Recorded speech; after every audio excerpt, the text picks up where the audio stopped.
All right, so Israel was given a very flattering spot on the Economist list of best performing economies in 2022. And as we're now summarizing the 2022 economic year, no better person to do it with is economic consumer behavior expert, Assistant Professor Vili Abraham. Hi, Vili.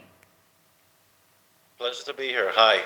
Hi, Vili. So The Economist says that Israel is the fourth best functioning economy in 2022, which is with no doubt great news, but why does it feel like we're still struggling financially, all of us?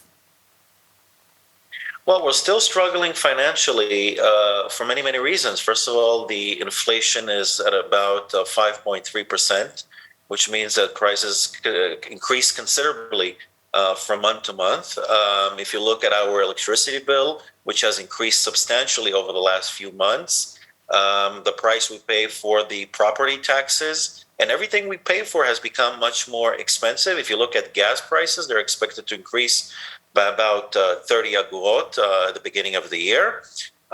So it looks like the prospects for 2023 don't look very optimistic, I have to say, because we do expect more and more increase in prices across the board, whether the amount we pay for the mortgage, because the interest rates are expected to increase by about a quarter percentage point at the beginning of the year. Look, the interest rate was 0.1% about a year ago, and now it's 3.25%. So it means that we pay much more for the credit that we take out, for the mortgages that we have to pay, and it means that we have less money, less disposable income left for other things.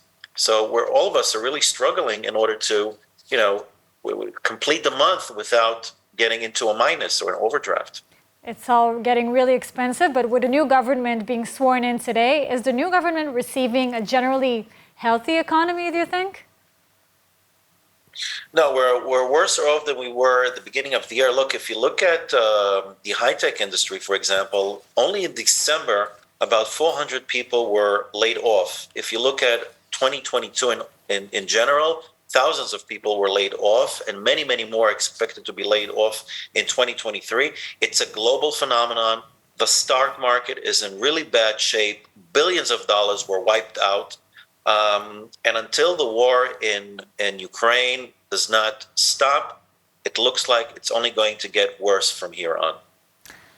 It's not very positive, but as you mentioned, with all the compliments, Israel debt to GDP ratio has fallen this year from 68% to around 60%, and inflation in Israel over the past 12 months has reached a high level of 5.3%. We'll see many angry Israelis after all these changes. Are they right to be, or will we all benefit from it in some way in the future? Well, I don't think that the average Israeli can really benefit from this global economic data. And the reason is because one of the problems in Israel is that we don't have enough competition. It's a problem.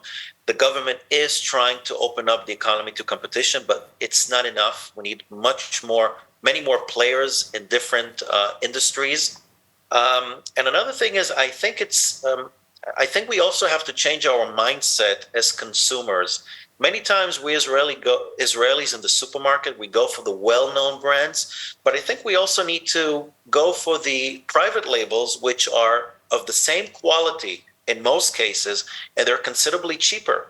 So I think if we just make this small change in mindset, we can save hundreds of shekels over a month and probably thousands of shekels in the supermarket over the course of a year. And Vili, finally, what's the forecast for 2023? Your forecast? Well, 2023, unfortunately, it doesn't look like the inflation will decrease in the pace of, it's really increasing considerably. In Israel, we're really doing well considerably. In the UK, it's expected to reach 2 digits, the inflation rate. In the United States, it's keeping increasing. And the higher the inflation, the more we'll be paying in the supermarket. And I think that the government will eventually have to make a decision as to whether to increase the minimum wage. But again, if you increase the minimum wage, it is very likely that the prices in the supermarket will increase because, retailers will say, well, now we have to pay more money to our employees, then we have to somehow compensate for that by increasing the prices. So you see this vicious cycle we're in. and it's really difficult to end the cycle. And this is the reason why the United States is doing everything it can in order to stop the inflation, which is really, really high. They don't want to be in a situation where Israel is in a situation where inflation does not decrease. We're always on a high inflation. Prices are always increasing. And in order to avoid this, the United States is very aggressive on interest rates in order to stop the unbelievable hike in prices. Really, Abraham, thank you so much for joining. It was a pleasure.